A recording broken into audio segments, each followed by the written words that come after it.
Bienvenue à tous et à toutes. Vous êtes bien sûr sur Ecclesia TV, votre émission Entre nous femmes, une deuxième partie pour entrer en profondeur après un passage vraiment très intéressant sur l'art d'éduquer. On a vu la nécessité d'apprendre à être un éducateur. Il est temps maintenant d'entrer en profondeur et de vous aider, parents, à vous perfectionner, car on doit toujours se perfectionner. Le plateau reste identique, parfait comme il était. Reine, présente au rendez-vous. Toujours, toujours côté de la belle Manuela qui illumine notre plateau. Voilà, j'espère que vous allez bien, que Dieu vous bénisse chez vous. Voilà. Et on l'a dit, le plateau reste identique après la première partie. Le Père est toujours des nôtres. Bonjour Reine, bonjour Manuela. Bonjour mon Père. Nous parlons d'éducation, nous parlons de parents, nous parlons de l'art d'éduquer, et il est temps de parler de la nouvelle éducation, c'est-à-dire que l'ancienne a échoué. L'ancienne a présenté ses lacunes, ses défaillances, et la nouvelle éducation vient justement pour combler ces lacunes-là. L'expression nouvelle éducation ne vient pas de moi, mais c'est en référence à l'expression du pape Jean-Paul II, le pape de la famille, qui parle de la nouvelle éducation, la nouvelle évangélisation. Ça veut dire que la première évangélisation a présenté des lacunes, donc il faut combler. Donc en comblant, on parle donc de nouvelle évangélisation, et c'est pareil. On ne dit pas que nos parents, nos frères, nos sœurs ont totalement échoué dans l'éducation de leurs enfants. Non, on ne dit pas ça. Ils ont essayé de donner ce qu'ils pouvaient donner, et en donnant ce qu'ils pouvaient donner, on a constaté des lacunes. Donc, il s'agit maintenant de les aider à récupérer donc ce qu'ils ont perdu. Récupérer ce qu'ils ont perdu. Je vous prie de bien vous asseoir parce que vous avez une personne de qualité, un référent dans le domaine. Il est le responsable diocésain, c'est ça? Oui. De l'AFEC, l'Association Famille Chrétienne, c'est ça? Oui, alors je suis aumônier diocésain de l'AFEC. Au niveau de Boaké. Donc, de il sait de quoi il parle déjà. Et il a plusieurs cordes à son arc autour de cela. Et le Père a même écrit un livre, excusez-moi de faire la publicité, mais parlons de famille, il s'y connaît. Asseyez-vous bien, prenez un bic, un cahier, et on y va. On commence par les lacunes avant d'entamer la nouvelle éducation. C'est un résumé de la précédente. Voilà. La précédente, on a essayé de faire une introduction dans l'art d'éduquer. C'est-à-dire, on a essayé de dire d'abord que c'est Dieu qui est le premier éducateur. Et il éduque, sa pédagogie, c'est éduquer par l'exemple. Il donne lui-même l'exemple à travers son Fils Jésus qui vient, se fait l'un de nous et qui nous éduque à devenir des hommes à la statue que Dieu a prévu pour nous. Et puis nous avons vu des lieux d'éducation, l'imposition de noms, de prénoms, les visites au village, la transmission de la mémoire, les moments de détente, donc ces différents lieux sont des lieux que les parents doivent récupérer. Surtout quand ils sont donc mangés en guillemets par le boulot, ces lieux-là, ils ne doivent pas les négliger. Donc pour aider les enfants à avancer. Et aujourd'hui, là, nous voulons surtout essayer de présenter quelques lacunes que donc les parents doivent récupérer ces lacunes, essayer donc de les combler. En gardant en tête que l'éducation, c'est un métier, et c'est un métier d'artiste. Joseph, même le modèle terrestre d'éducateur, c'est un artiste, c'est un menuisier. Vous voyez un menuisier qui voit une planche et du bois, et de ce bois-là, il peut en faire une table, un lit, une armoire. Mais comment il arrive à le faire? La même chose, un sculpteur peut voir un tronc d'arbre, et de ce tronc d'arbre, il peut sortir une statue de la Vierge Marie, un mortier, un pilon. Comment il fait? C'est l'esprit qui parle en ce moment. La potière de Catiola, elle peut voir une pâte d'argile, et de cette pâte d'argile, elle sort donc un canari. Ça, c'est vraiment l'œuvre de l'esprit. Donc, les parents doivent garder en tête cela, l'œuvre de l'esprit. Et pour combler ces lacunes-là, nous voyons 5 choses. Premièrement, nous voyons leur présence dans la vie de leurs enfants.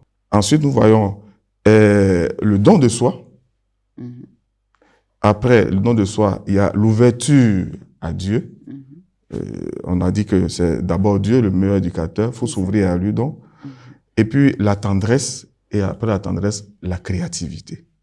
Donc si vous voulez, commençons par donc la présence des parents dans la vie de leurs enfants. Parce que c'est la première disposition, être présent dans la vie de son enfant. comme Dieu même est présent dans notre vie, nous, ses enfants, il est constamment présent dans notre vie. À travers quoi? À travers sa parole, à travers les signes comme la croix, à travers le Eucharistie, les sacrements. Mais Dieu veut être toujours présent au milieu de nous. Il veut être avec nous pour nous éduquer. Et Joseph aussi a été présent dans la vie de Jésus.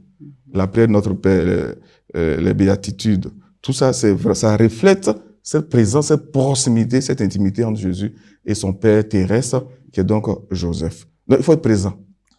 Présent à chaque étape de la vie de l'enfant. L'enfant fait une entrée, le jour de la rentrée à l'école, il faut être là, pas seulement l'accompagner.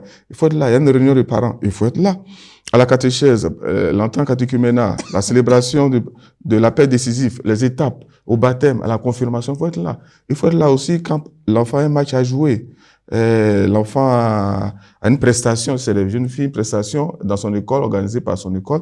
Il faut être là. Vous savez, j'aime bien cet exemple-là. La première équipe africaine qui est arrivée en demi-finale à la Coupe du Monde, c'était l'équipe du Maroc. Peut-être il y a d'autres facteurs qui ont joué, mais il y a un facteur moi qui me touche beaucoup. C'est quoi? C'est que à l'hôtel où ils étaient, ils avaient les mamans. Tous les jours avaient les mamans. Les mamans étaient à l'hôtel. Les mamans étaient où? Au stade. Vous, les mamans, vous savez comment parler à vos enfants pour tirer, pour qu'ils, non, la force, mais pour qu'ils deviennent meilleurs. Il y a des petits mots, il y a des petits gestes. Il y a des clins d'œil. Parfois, même, c'est pas des paroles. Ça nous amène, nous, des enfants, puisque je suis enfant aussi, à devenir meilleurs. Et ça, bon, on n'a pas assez de temps, mais je peux donner mon témoignage. Donc, il est important que les parents soient présents dans la vie de leurs enfants. Quand ils sont pas présents, qu'est-ce qui se passe? Ça dit, ils sont absents. Selon le pape François, il y a 4 conséquences. Premièrement, conséquences physiques. Un enfant peut avoir un problème de croissance physique à cause de quoi? De l'absence de ses parents dans sa vie. Ça, c'est démontré scientifiquement. Donc, conséquences physiques. Conséquences cognitives. Un enfant peut avoir des difficultés à l'école, sur le plan scolaire, à cause de l'absence de ses parents dans sa vie. Voilà. Conséquences affectives. Ouais, tout ce qu'on voit aujourd'hui, que ce soit les jeunes filles, que ce soit les jeunes garçons, ça vient d'où? Ça peut venir donc de l'absence des parents dans leurs enfants, dans la vie de leurs enfants. Par exemple, la drogue, par exemple, la débauche sexuelle au niveau des jeunes filles comme des garçons. Mais tout ça, c'est parce qu'il y a un manque affectif. La jeune fille n'a pas accueilli constamment le regard de sa mère. C'est très important, le regard. Dieu même nous regarde. Et c'est avec son regard perçant, il nous transforme. Vous voyez, dans la petite jeune fille, dans la jeune fille de Nazareth, Marie, le regard de Dieu avait décelé quoi? La mère de Dieu, la mère du Sauveur. Dans ce Pierre peureux, qui avait comme profession celui qui attrape les poissons, Dieu, dans son regard, a vu qui? Le chef de ses apôtres. Dans Matthieu, le publicain, dans le regard de Dieu, Dieu avait percé quoi? Celui qui était l'évangéliste, qui va donc écrire ses faits, ses actes et donc ses paroles. Dans Paul, celui qui faisait du mal aux chrétiens, Dieu voyait en lui, dans son regard, il a vu en lui celui qui va annoncer la bonne nouvelle aux païens. Donc, il est important que les parents soient présents dans la vie de leurs enfants. Conséquences donc affectives, sur le plan affectif, conséquences aussi sur le plan spirituel. Puisque les parents, papa et maman, ont pour mission, entre autres, de présenter le double visage de Dieu. Donc, Dieu, il a des traits paternels, il a des traits aussi maternels. Et la présence de papa et maman dans la vie de l'enfant permet à l'enfant de découvrir donc les traits paternels et les traits maternels. Mais s'il est absent, si c'est seulement maman il voit, il va s'arrêter au trait maternel. Si maman est constamment absente, il va s'arrêter seulement au trait donc paternel. Ouais, nous avons 2 pieds, on s'arrête sur 2 pieds, on peut rester longtemps sur 2 pieds. Mais si on a un seul pied, estropié, on peut pas tenir longtemps. On a besoin de ces 2 piliers. L'enfant a besoin de ces 2 piliers pour avancer et grandir en sagesse. Et c'est ça, la présence de Marie et de Joseph dans la vie de leur enfant. Il faut insister sur la présence, parce qu'on ne peut pas de forcément présence physique, parce qu'il y a des gens qui sont là sans être là. Mais bien sûr, il y a ce qu'on appelle donc des enfants qui sont orphelins dans le cœur. Ça dit, papa est là, maman est là, mais il n'est pas présent. Il n'est pas dans la vie de son enfant. Donc ça aussi, il est intéressant d'insister dessus. Ils sont là, mais un papa qui donne des ordres, seulement le seul dialogue qu'il tient à ses enfants, c'est donner des ordres. Les psychologues disent que le père, je laisse tout m'arrêter sur les pères, le père doit être un ami pour son enfant. C'est très important. Un ami, ça veut dire c'est un confident. C'est ça. Donc, il peut dire des choses, il peut s'ouvrir à lui. Il voit des choses à l'extérieur, à l'école, dans la rue. Si son père est son ami vraiment, il vient s'ouvre à lui.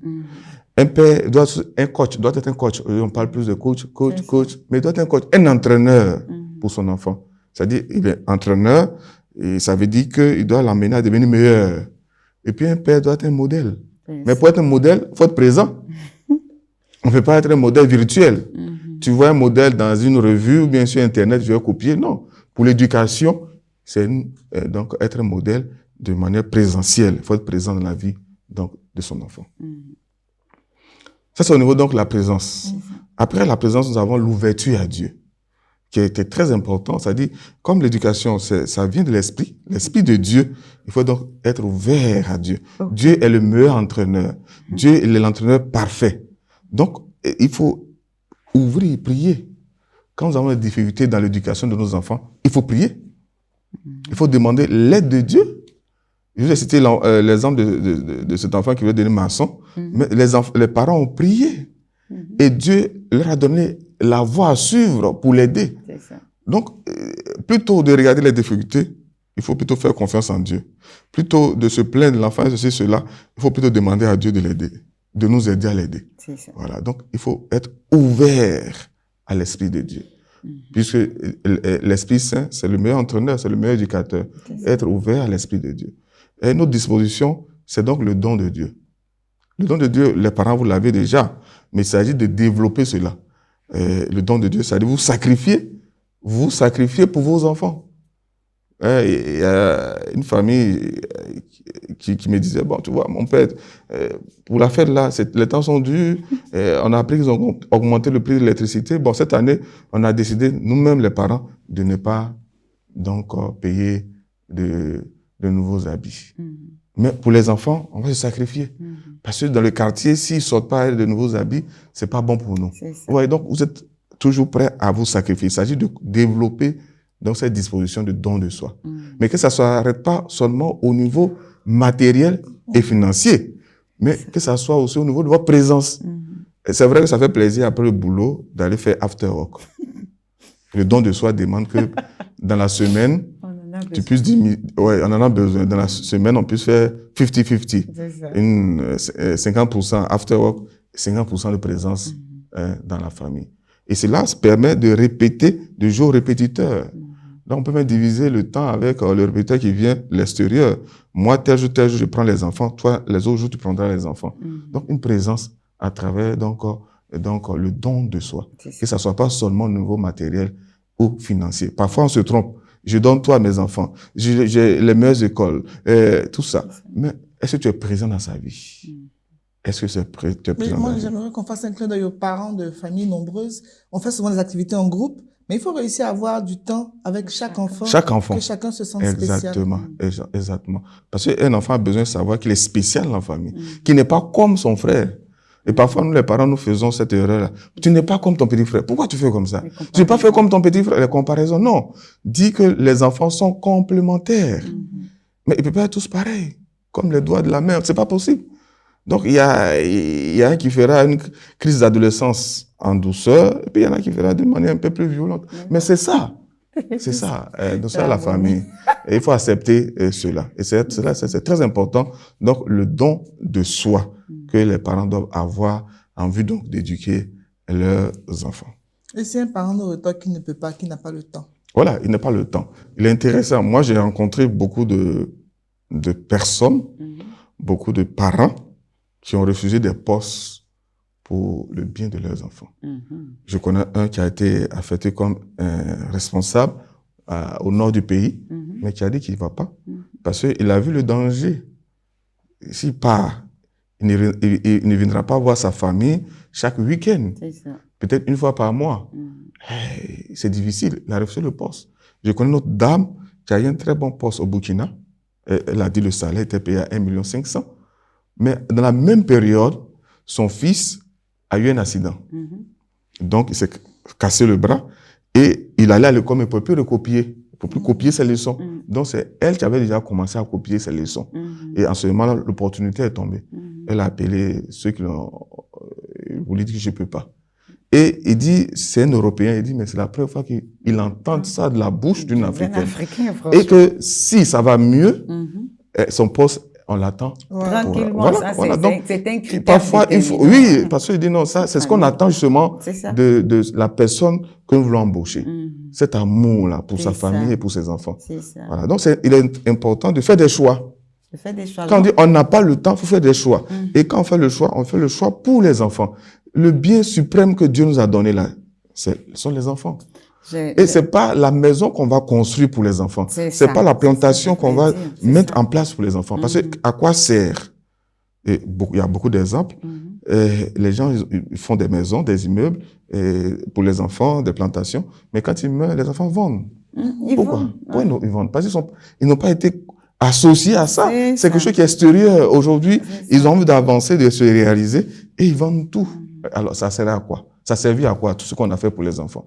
Donc, il est important de faire des choix dans le sens du bien-être de nos enfants. Puisqu'on fait tout ça pour eux. On travaille pour eux. Les gombos, c'est pour eux. Les missions, c'est pour eux. Parlons de ça, justement, mon père. J'ai un ami qui allait se faire former, justement, en vue d'un avancement dans sa carrière professionnelle. Il est allé 4 mois à l'extérieur, juste 4 mois. Quand il est revenu, sa dernière fille dit que elle ne le connaît pas. Mais il a mal, hein. Hier, il m'a appelé encore. Il dit, mais attends, avec ça, je voulais aller, je ne vais plus. Parce que si je dois partir et puis revenir, mes enfants ne me reconnaissent pas, c'est que c'est un problème. Juste 4 mois, il ne vient plus. Il dit, il a eu très mal. Quand on lui demande, elle dit, son papa est parti en voyage. Il dit, mais c'est moi. Elle dit, c'est pas toi. Tu vois, il a mal. Alors que c'est dans le bien-être, pour faire partie la famille, qu'il allait faire la formation.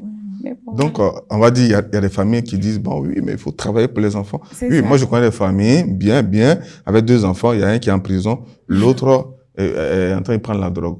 Je connais des familles, 10 enfants. Le monsieur est peut-être là 100 000 francs par mois, mais les 10 enfants sont allés tous jusqu'au bac. C'est ça. Voilà. Donc, ça veut dire que ce qui est important, c'est pas le matériel, c'est pas l'argent, mais c'est être là avec les enfants. Les enfants, même si tu es présent dans leur vie, ils vont te plaindre. C'est ça. Ils vont dire non, papa ne fait pas ça. Maman, il faut le laisser, c'est pas grave. Puisqu'ils sont déjà rassasiés de l'amour. De l'amour à travers ta présence, votre présence dans leur vie. Mais si vous êtes absent, c'est pour ça qu'ils réclament telle chose. C'est pour ça qu'ils réclament le matériel, parce qu'ils pensent, et vous-même les parents, vous pensez que vous allez combler cela avec le matériel. Mais si tu es présent, je connais des familles dont le père est gardien, je respecte tous les gardiens, mais avec le peu qu'il a, tous ces enfants aujourd'hui ont réussi. Donc, ce qui est important, c'est présence, amour, et puis après, là, le matériel vient après. Les enfants même sont pressés de travailler pour aider les parents. Aider les parents. Voilà. C'est comme les petites visites subtiles quand l'école nous convoque. Vraiment, il faudrait se donner du temps parce qu'il y a des journées portes ouvertes qui sont souvent organisées pour savoir ce que les compétences de tes enfants, les faiblesses, les forces et tout ça. C'est vraiment important. Quand on prend l'habitude de ne pas y aller, ben, l'enfant, lui, il s'en fout, hein, parce que de toute manière, on ne va pas y aller, il n'aura pas contact avec les professeurs, les maîtres et tout ça, mais c'est dangereux. Parce que les enfants, ça leur plaît de savoir ce que le maître pense de leur travail et de savoir ce que le parent, l'idée que le parent a sur le travail de son enfant et tout ça. Suivez mon regard. Parfois les parents disent à leurs enfants, oui, j'ai tout fait, mais ils disent pas seulement à leurs enfants, mais à tout le monde, oui, j'ai tout fait, tout fait, mais tu as tout fait. Mais tu as tout fait matériellement. Mais est-ce que ton regard était posé sur l'enfant à la maison? Ton regard était posé sur l'enfant à l'école? À l'école? Dans la rue? Par exemple, un père, une mère, ils doivent connaître les amis de leurs enfants. Obligatoire. Ne serait que le nom. Ça prouve que tu t'intéresses à sa vie. Parce que quand il vient, Thierry a fait ça, François a fait ça, non, Monique a fait ça. Mais, et puis tu dis, qui est Monique? Qui est Thérèse? Il dit non, et puis, bon, à un anniversaire, invite Thérèse, Thierry et tout ça à venir à l'anniversaire. Ça permet de connaître les enfants, les amis de tes enfants. Donc tu t'intéresses à leur vie. Et du coup, désormais, ils vont faire attention. C'est ça, effectivement. Et à travers les amis, tu peux savoir ce que ton enfant fait au dehors. C'est très important. Donc, être là quand les enfants ont besoin de nous. Donc, le don de soi. Et aussi s'actualiser, parce que très souvent, les réalités qui arrivent, les parents sont en vif bleu. Ils savent rien des réseaux sociaux et consorts. Exactement. Donc, il faut chercher à être un peu à la page pour pouvoir comprendre le langage des enfants et savoir ce à quoi ils sont confrontés aussi. Bien sûr. C'est un peu compliqué. Moi, je suis d'accord avec elle. Il faut parfois organiser des jeux à la maison en fonction de leur âge. Bien sûr, de leur âge. Voilà, ils s'y mettre avec. Et puis, il faut se former. Voilà. Toi-même, le parent. Moi, j'ai suivi une formation donnée par un commissaire de police où on nous parlait on l'a invité pour nous parler de la drogue et il nous disait que le cannabis a 350 noms. Wow. Cannabis, 350 noms. Ganja, marijuana, Marie-Claire, ainsi de suite. Et il nous a dit aussi qu'aujourd'hui, ils ont réussi à fabriquer de l'huile à partir du cannabis. Wow. De l'huile. De l'huile. Alors, ça veut dire quoi? Ça veut dire que parfois, les parents, ils sont surpris. Non, mon fils, il ne prend pas la drogue. Il ne fume même pas. Il ne fume pas. Comment il peut prendre la drogue? Il aime manger garba, non? C'est ça. Alors, va goûter à l'huile qu'il utilise pour son garba. Pour son garba. Le garba qui est toujours, non, je ne veux pas garba de maman, là. Moi, je veux garba du dehors. Qu'est-ce qu'il y a dedans? Aujourd'hui, il y a des biscuits avec. Non, il faut que les parents se mettent à la page. Oui. Sinon, ils seront toujours les derniers à être informés des dégâts de leurs enfants. C'est clair. Il y a tellement de dangers. Et en parlant de l'extérieur, comment on fait pour contrecarrer ce qu'on a à nos enfants quand ils rentrent en contact avec le monde extérieur et qu'ils préfèrent opter pour ça? Qu'est-ce qu'on fait? Qu'est-ce que le parent fait? Alors, il faut être attentif. Vous leur transmettez des valeurs à la maison. Vous leur enseignez ce que vous avez comme mémoire qui fait naître une identité.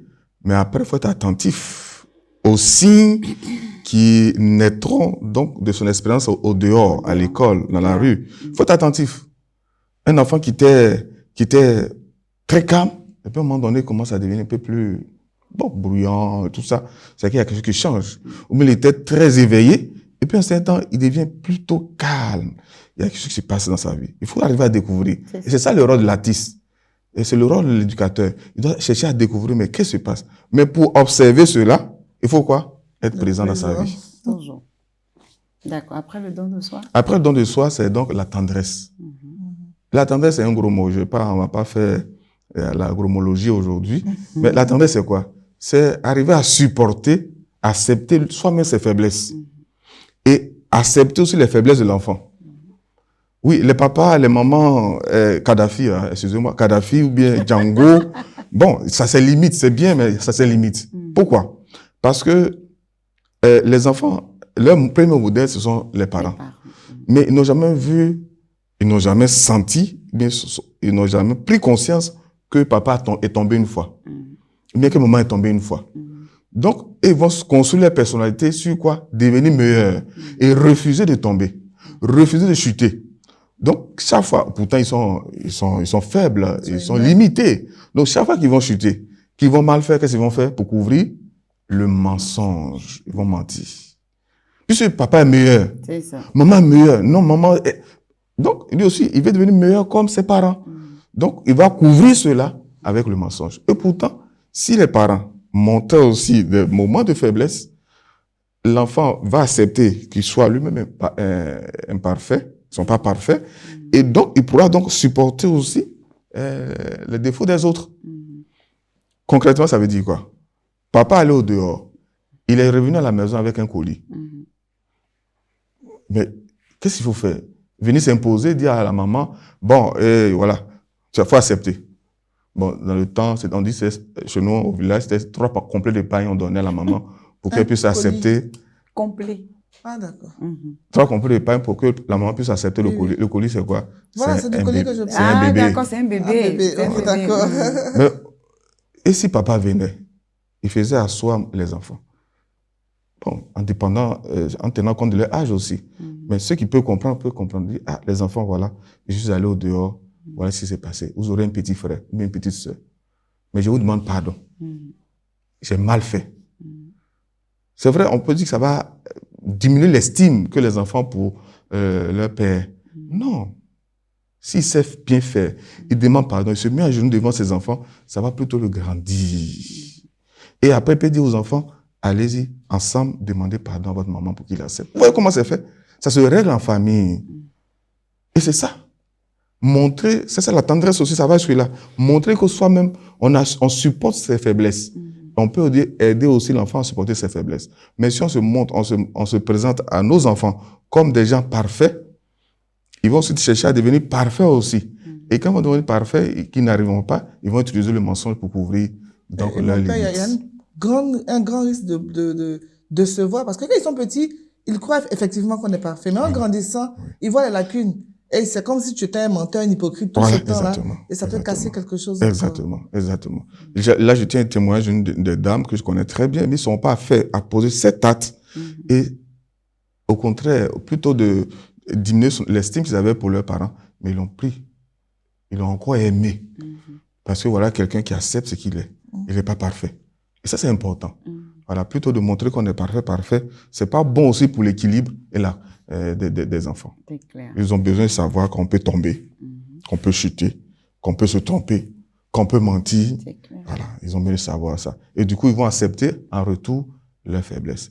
La tendresse, c'est quoi? C'est de mettre au niveau des autres, des enfants. Vous voyez, quand l'enfant fait 4 pattes, et puis le papa se met aussi à faire les 4 pattes en face de lui, l'enfant s'assoit, et puis il se marre, et commence à rire.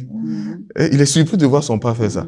Mais quand il fait et puis la maman aussi répond et puis moi je tais, et puis il regarde sa maman. C'est ça la tendresse. Ça. Se mettre au niveau de celui qui est faible. Et Dieu fait ça avec nous. Il se met à notre niveau. Il s'est fait l'un de nous. La tendresse de Dieu va jusque là. C'est ça. Voilà. D'accord. Et puis dernière disposition, c'est la créativité. Avoir l'esprit créatif. Et c'est pour ça qu'on dit l'éducation, c'est de l'art. Un éducateur, c'est un artiste.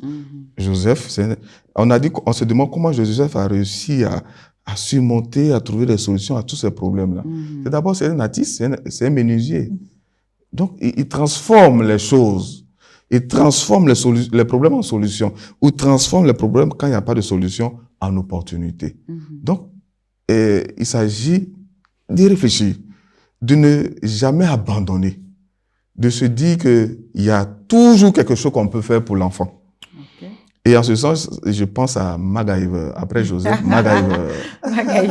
MacGyver, on va l'attacher, le mettre dans le feu. Il sourit parce qu'il va trouver une solution. C'est ça. On va le mettre enfermé dans une salle. Il va regarder, il va trouver eau de javel, il va trouver il va pour provoquer quelque chose, pour sortir de là. Aujourd'hui, on peut dire Jack Bauer, hein. Bon, la Jack génération Bauer, actuelle. Moi, ma génération, c'est MacGyver. Mais il y a un nouveau MacGyver aussi. Voilà, moi, ma génération, c'est MacGyver. Ouais. Trouver une solution au problème. Ou transformer ces problèmes en opportunités. C'est ça. C'est ça. Donc, l'esprit créatif. Et quand on parle d'esprit créatif, on parle de l'Esprit Saint. On parle de prier. On parle de se mettre sous le regard de Dieu, sous la lumière de Dieu qui nous éclaire. L'Esprit de Dieu nous éclaire et à trouver la solution aux problèmes donc, que nous rencontrons dans l'éducation de nos enfants. D'accord. Merci beaucoup, mon père. Moi, tout de suite, une question me vient. Est-ce que le problème de la proximité des parents actuels et leurs enfants n'est pas dû à l'éducation reçue eux-mêmes par leurs parents, en fait? Avant, je veux dire, il y avait beaucoup de respect. On ne se rapprochait pas comme ça des parents ni des enfants et tout. Il y avait vraiment une distance entre parents et enfants. Bon, je ne parle pas de toutes les familles, mais la plupart des familles, c'est comme ça. Mais quelqu'un qui n'a pas appris, à qui on n'a pas appris à se rapprocher, comment est-ce qu'il faisait ça avec ses enfants, lui? Alors, très belle question. Et cette question nous ramène à un constat. C'est que de plus en plus, nous avons des parents akmani, si vous voulez, en gros français, hybrides. Ils sont pas noirs, ils sont pas blancs. C'est ça. Akmani n'est pas attaché au ciel, n'a pas les pattes sur la terre. Aujourd'hui, beaucoup de parents sont dans cette dynamique-là. Et Akmani, donc, quelle méthode utiliser pour éduquer nos enfants? Exactement. Ils cherchent. Bon, faut être doux, faut être dur. Un jour, il est doux, un jour, il est dur. Bon, ils se cherchent. Et je pense que cette émission, c'est vraiment fait, elle est faite pour eux. Pour leur dire que l'éducation, comme un métier, s'apprend. Et quand on apprend un métier, même quand on a le diplôme, qu'est-ce qu'on fait? Il y a la formation continue. Il y a des moments de recyclage. Donc, on n'est pas parent pour un jour, On n'a pas le diplôme. Même le diplôme qu'on a, doctorat, ça nous apprend simplement une méthode de travail, une méthode de recherche. Aucun diplôme nous donne la connaissance totale. Mais le diplôme qu'on obtient, ça nous apprend une méthode de travail, une méthode de recherche. Donc, une fois qu'on a le diplôme d'éducateur, qu'on a cette méthode de recherche, on doit chercher à l'adapter chaque fois aux situations. Donc, les parents sont appelés à se former. Manuela disait tout à l'heure, ils sont appelés à se former constamment. Comme tout le corps de métier, à des moments de recyclage, il y a la formation continue, même le prêtre, on a la formation continue. Par an, nous avons une semaine pour nous mettre à la page. Au niveau du Seboaké, on a parlé des abus sexuels. Pendant une semaine, on a envoyé des spécialistes pour nous former dans ce sens-là. Donc, il faut se mettre à la page pour affronter le monde. Mais si on n'est pas à la page, on est dépassé et après, nous sommes les derniers à savoir que notre enfant a fait ceci ou a fait cela. Justement, c'est la demande qu'on va formuler à l'Église. Peut-être après la formation au mariage et tout, il faut également peut-être une formation continue. Est-ce que ou bien l'Église, ça existe chez vous dans le diocèse de Boaké parce que je pense que plus ça se rapproche de nous sur les paroisses, mieux ça sera. Alors, nous avons déjà commencé. Commencé dans ce sens-là. Une formation continue qu'on appelle par exemple le service après-vente. Après le mariage, il faut continuer à accompagner les couples. Bon, ça dépend des dossiers. Il y a des dossiers qui mettent 3 rencontres par an, surtout les couples de 1 à 5 ans. Et d'autres, bon, voilà. Chacun essaie de trouver la fréquence des rencontres. Pour dire simplement qu'il est nécessaire que les parents, la formation continue. Et le pape François, même dans le nouveau document pour la préparation au mariage, demande de suivre les couples, ce couple-là jusqu'à 10 ans de mariage, au moins 10 ans de mariage. Le problème, c'est que, est-ce que nos fidèles sont prêts à accepter ce genre de formation? C'est la question. Est-ce qu'ils savent la nécessité? Est-ce qu'ils savent la nécessité? Le besoin. Ils se disent, ils se débrouillent, ils savent déjà. De toute façon, si tu ne sais pas que c'est un métier, comment tu peux savoir que tu exerces bien ou bien mal le métier?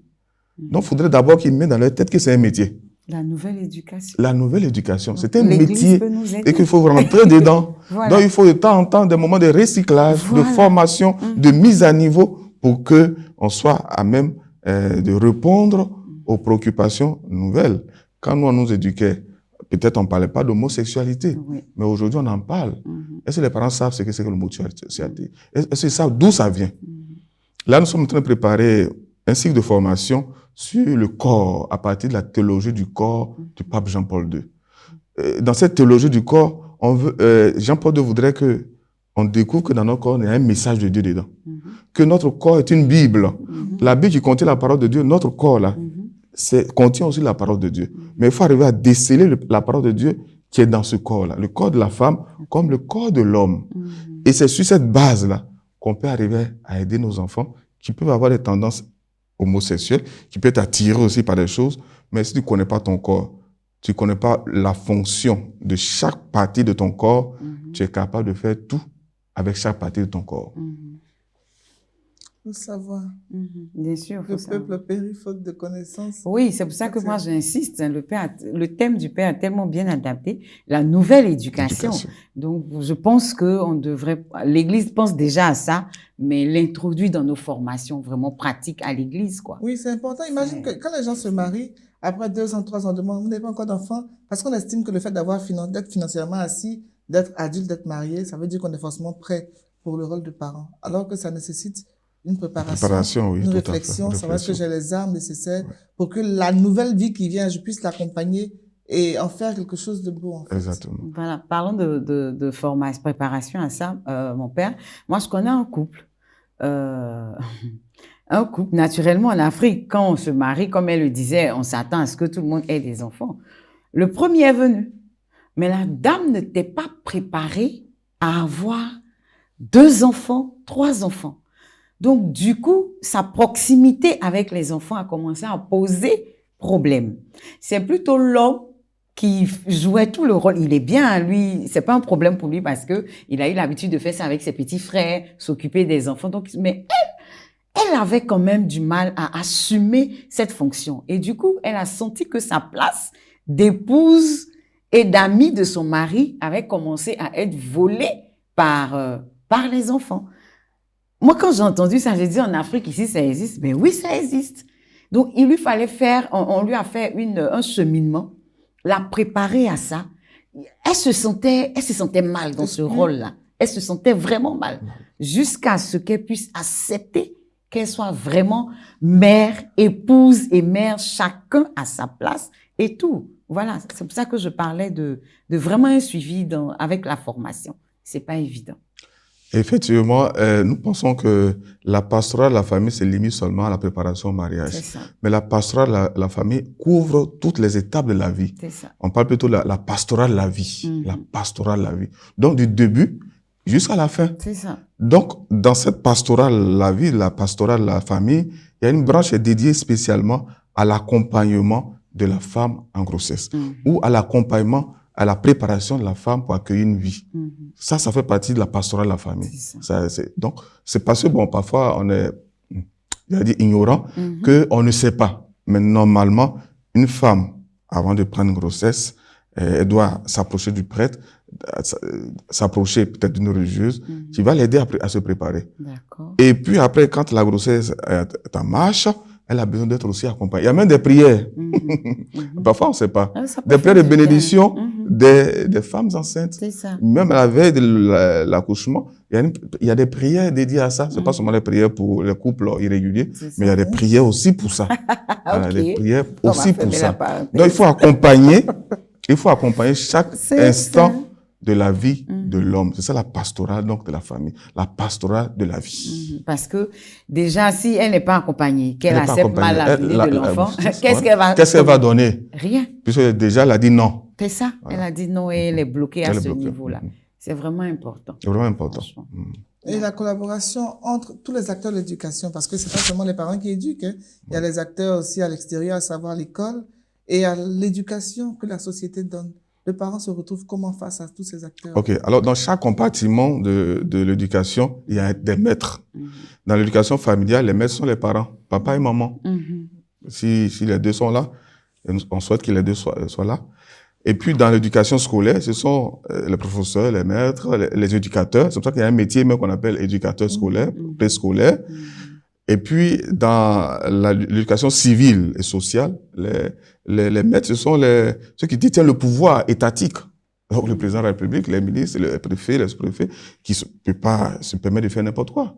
On ne peut pas avoir, un ministre en train de se promener, en Antilote ou bien, voilà. Donc, ils sont éducateurs. Peut-être parfois, ils ignorent cela. C'est ça. Mais quand on t'investit de tels pouvoirs dans la société, tu es un éducateur. Alors, comment mettre tout ça ensemble? On sait que notre monde évolue. On sait que au niveau de l'éducation scolaire, il y a des lacunes, il y a des difficultés. Parce que en général, nos pays africains, leur budget de l'éducation nationale est financé par des grandes structures qui voudraient donc, en finançant, imposer une manière d'éduquer nos enfants. C'est ça. Et donc, ça veut dire que là-bas aussi, il y a danger. Et que là-bas aussi, l'éducation que nous avons reçue à notre temps, c'est plus le cas. Au niveau social, nous voyons aussi que il y a des lacunes parce que on apprend qu'un tel a détourné de l'argent, lui qui est appelé à être un modèle, à être un patron, il a détourné de l'argent, il a fait ceci. Donc, il y a un problème. Alors, et les parents n'ont pas tellement d'influence dans les deux autres niveaux de l'éducation. Scolaire, n'ont pas trop. Ils peuvent se plaindre. Social, c'est peut-être le jour du vote où on peut dire on veut plus d'un tel, mais encore que, est-ce qu'on arrive à le dire clairement?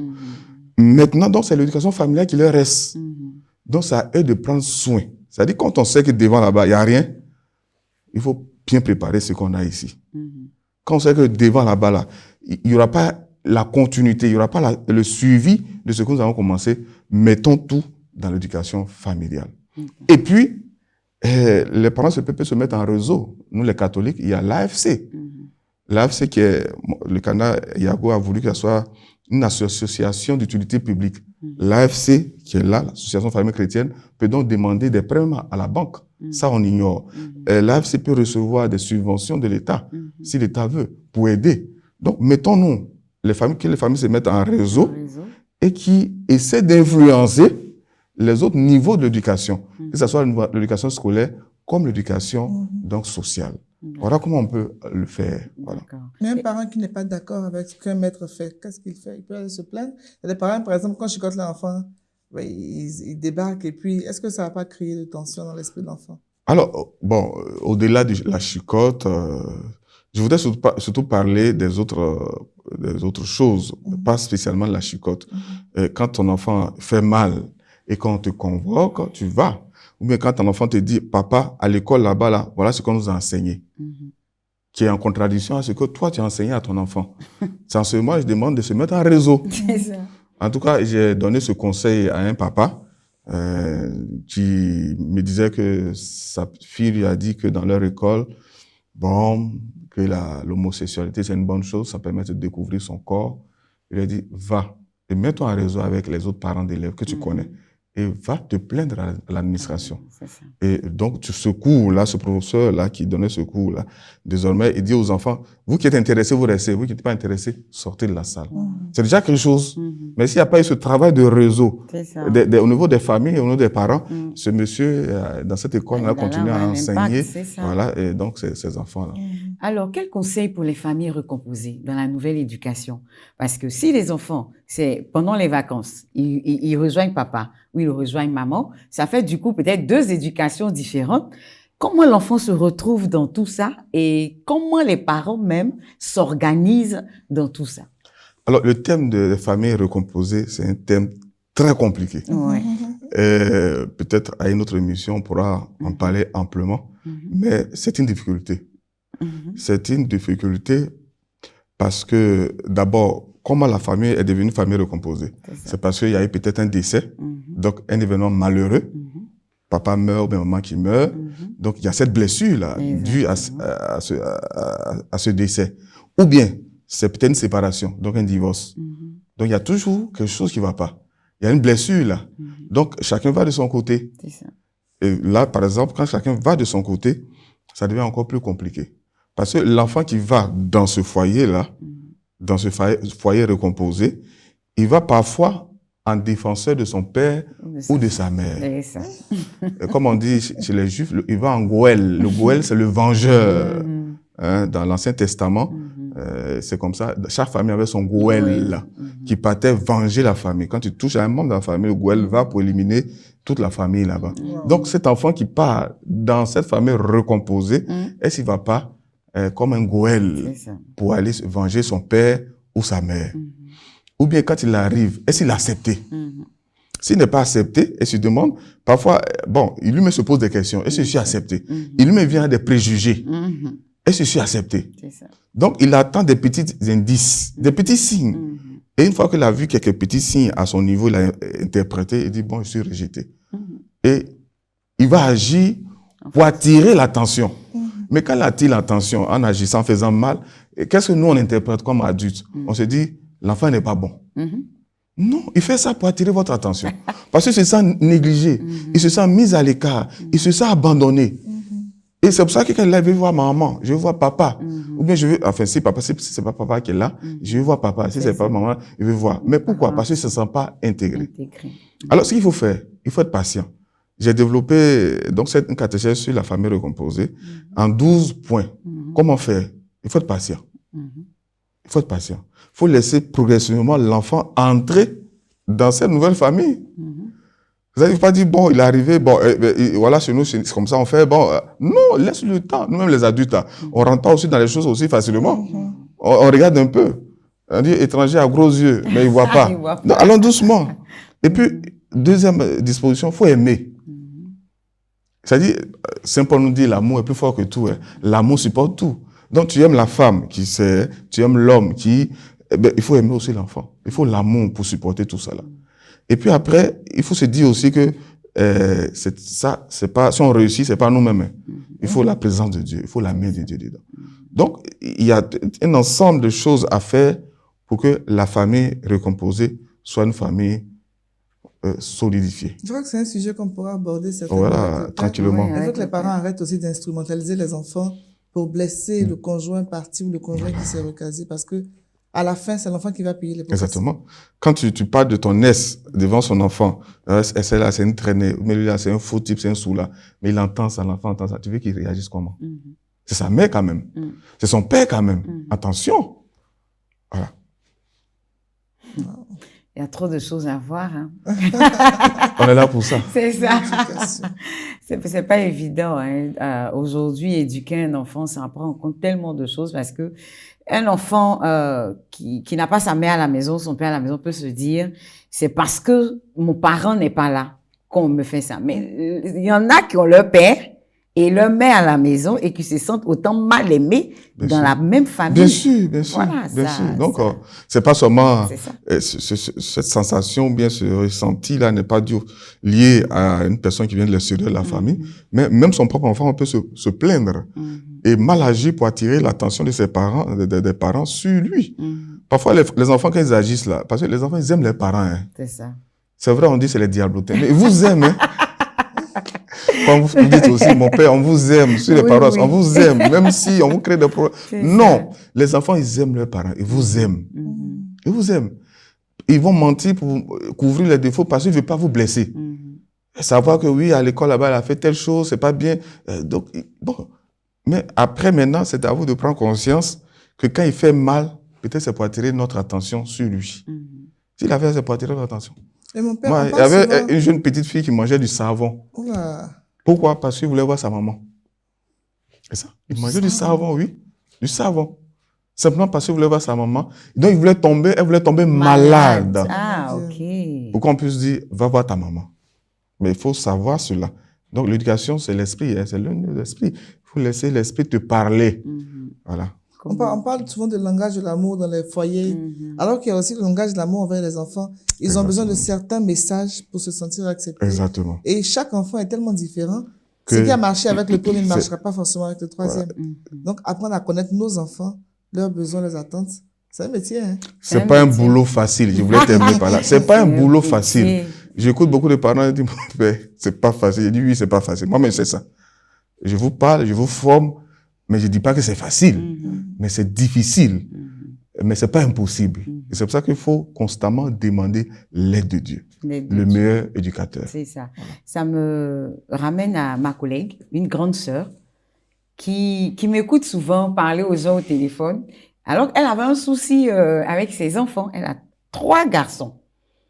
Le deuxième, l'enfant du milieu était vrai casse-pied selon ses thèmes et tout ça. Elle lui dit, mais il se plaint de tout. Je dis, mais nous, les deuxièmes, là, c'est comme ça, parce qu'on se sent mal aimé. Est-ce que, je lui ai posé une question, je dis, quand vous partez acheter les vêtements, là, j'ai commencé comme ça, j'ai dit, très souvent, tu lui donnes les vêtements du grand frère. Elle dit oui. Donc lui, je dis, il n'a pas droit à la nouveauté. Elle dit, mais c'est pas gâté. Je dis, mais il a droit à la nouveauté.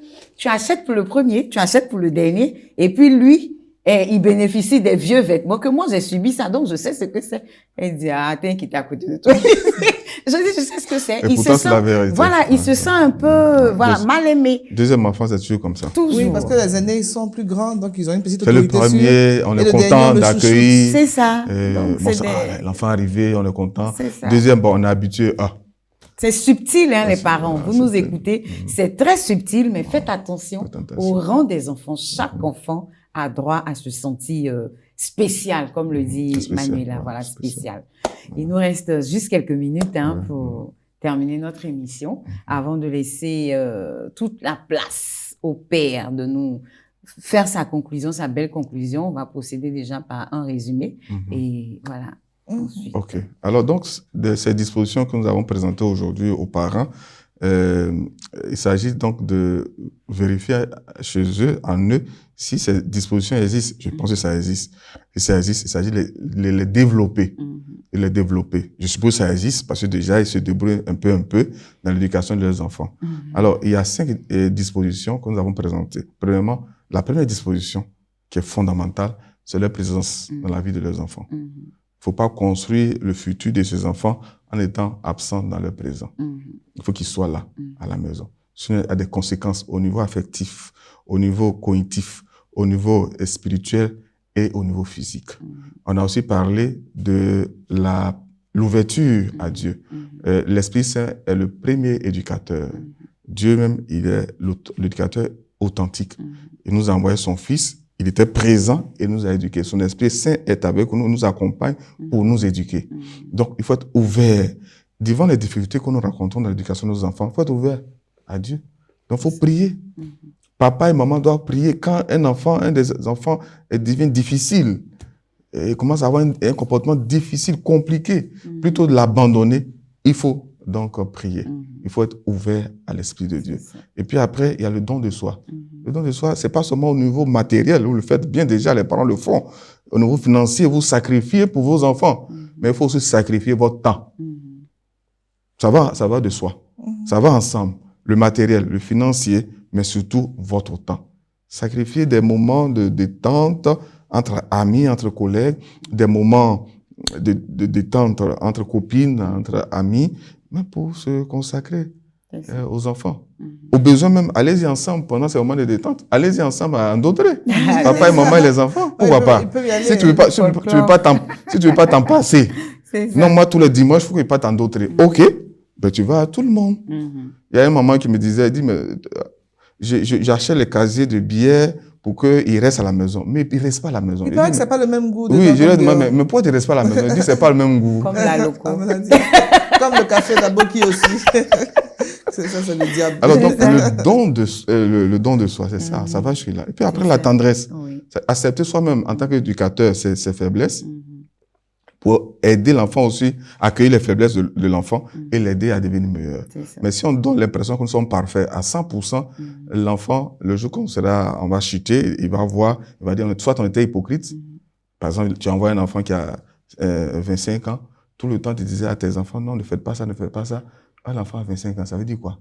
Que pendant que papa nous disait, faut pas faire ça là, lui il faisait ça au dehors. Donc il faudrait que les enfants, ils sachent que le papa aussi il est faible, que le papa reconnaisse et qu'il demande pardon.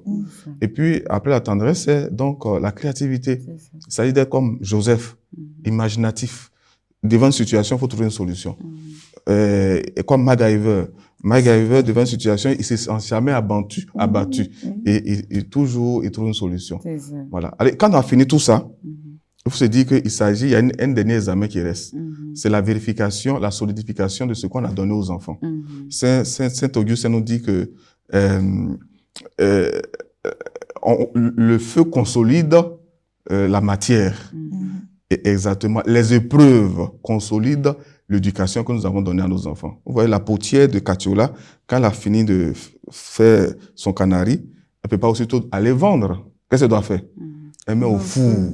Pour faire quoi? Pour solidifier. Donc, c'est le feu des épreuves qui vient solidifier les valeurs que nous avons enseignées à nos enfants, qui vient solidifier l'identité qu'on a donc imprégnée, bien dessinée dans la vie de nos enfants. Voilà. Donc, accepter que l'enfant aille se tromper aussi et qu'il revienne pour dire, papa, j'ai mal fait. Maman, je ne vais plus recommencer. Merci infiniment, mon père. Très, très belle émission. Merci pour tous ces cadeaux-là que vous nous avez fait aujourd'hui en tant que parents. On va essayer de suivre vos pas. Manuela, ton énigme. On va essayer, on va réussir par la grâce de Dieu. Par la grâce de Dieu. Quant à moi, je vous dis merci d'être resté avec nous. Rendez-vous la semaine prochaine pour une nouvelle émission et surtout, soyons présents pour nos enfants. Dieu nous bénisse. We are